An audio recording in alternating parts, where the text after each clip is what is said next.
And I do believe we have Jay McDaniel, Executive Director, Mississippi Gaming Commission, who is ready to rock and roll. Good morning, sir. How are you? Good morning, Paul.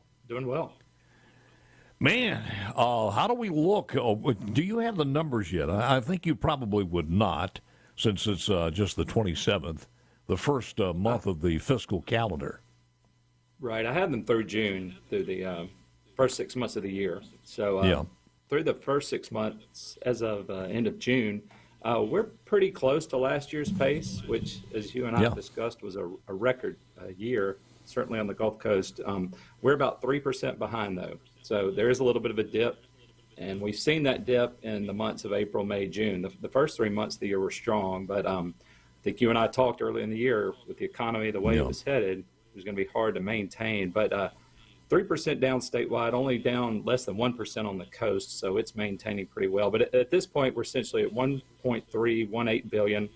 Last year at this time, we were at 1.36 billion. So we're still on pace to have over 2.5, 2.6 billion at the end of the year if we maintain that level, which is a good year historically.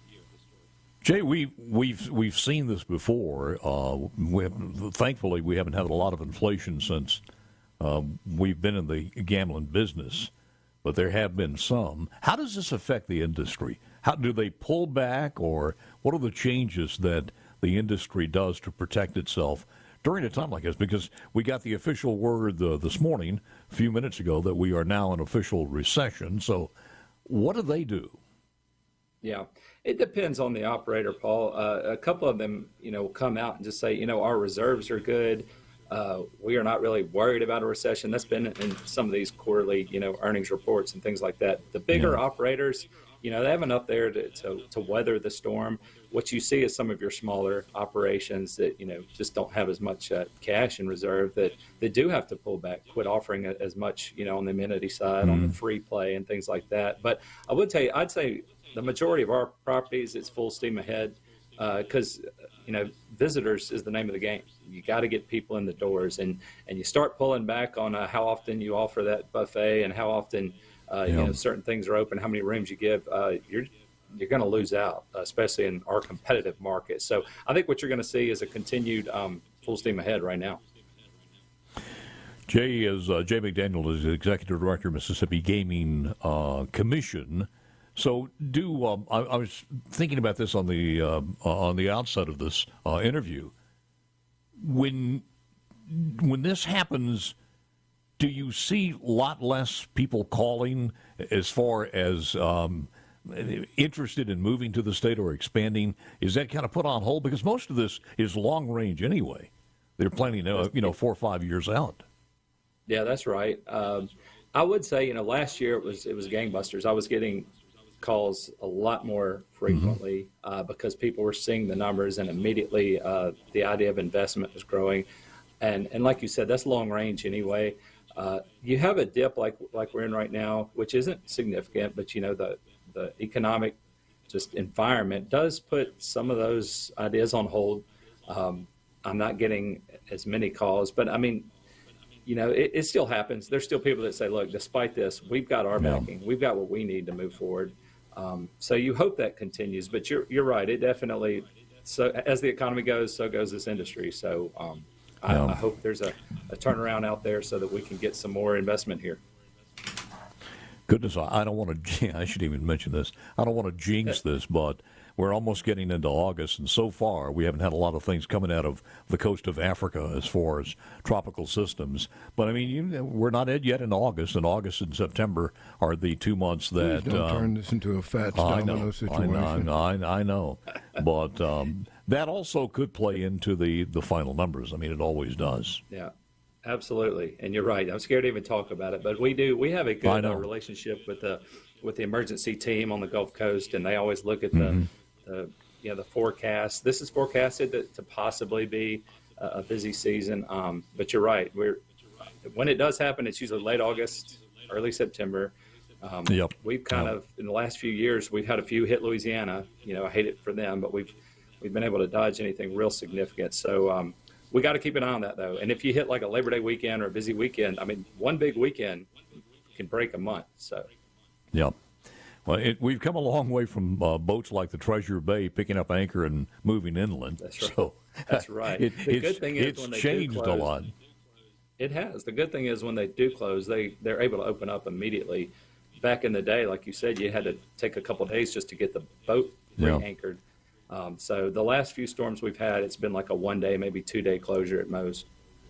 I will never forget. I was deer hunting on the Mississippi River, and I had a shot of the river and a deer stand. And I forgot what time of the day it was. It was in early morning.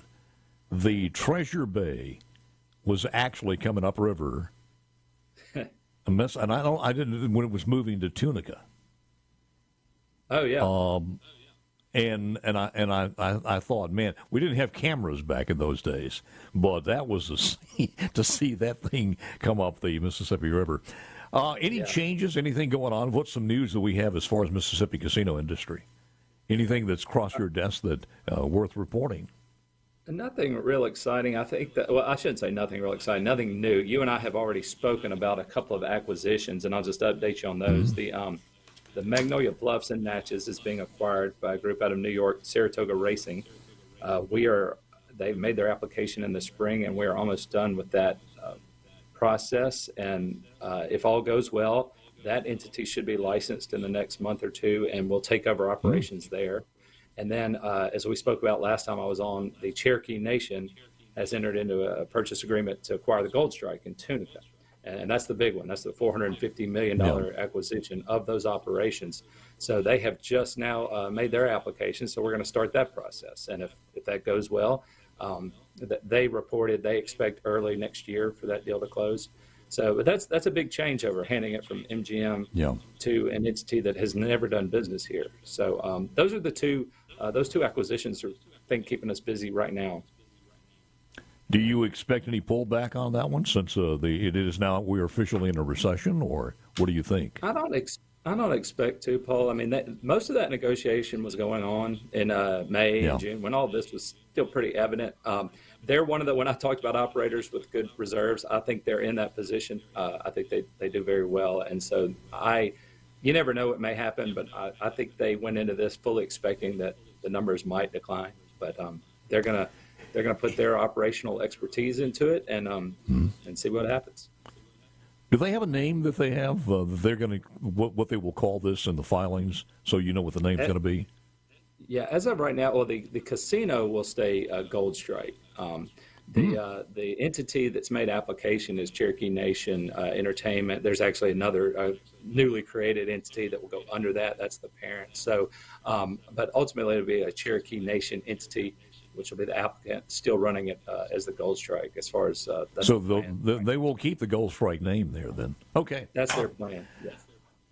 Anything on the river casinos that anything on the river casinos that we need to know about, other than what you just mentioned? No, thank goodness we dodged the spring floods. You know, we've had those in the past. There was nothing significant there, which was good, and that's typically when you have that problem. We don't really have anything to report. They're doing well and just kind of, I'd say, maintaining. There is definitely, other than that Natchez Casino being acquired, I have gotten nothing about any possible new development. Tunica, Greenville, Natchez, Vicksburg. That could always pop up out of nowhere. But I think right now those markets are just kind of where they are. A lot of them are making improvements, trying to do things in-house to, again, bring in visitors. What's the status of the Beau Rivage on their refurbishing? Because I know 1,700 rooms that they had to do. That's right. Yeah, last time I was down there, they had several floors. I don't think they've hit the halfway mark. You know, they're going floor by floor. But I was able to go visit one of those floors, and it's a great update. It's very different. It's more of a coastal thing, kind of your light blues and grays. And I think it's going to, when the whole thing's done, it's going to be fantastic. But I believe I saw a picture of it. I think people will be surprised. Always good talking to you. Appreciate the update, sir. Yeah, have a good one. Stay out of the heat. And is the slot machine behind you? Is that slot machine working? It does not work. That is for it does not work. Just Son of a display gun. purposes only. Yeah. It comes Thank you, Jay. Office. Appreciate it. I got you. Right. Jay McDaniel, Executive Director, Mississippi.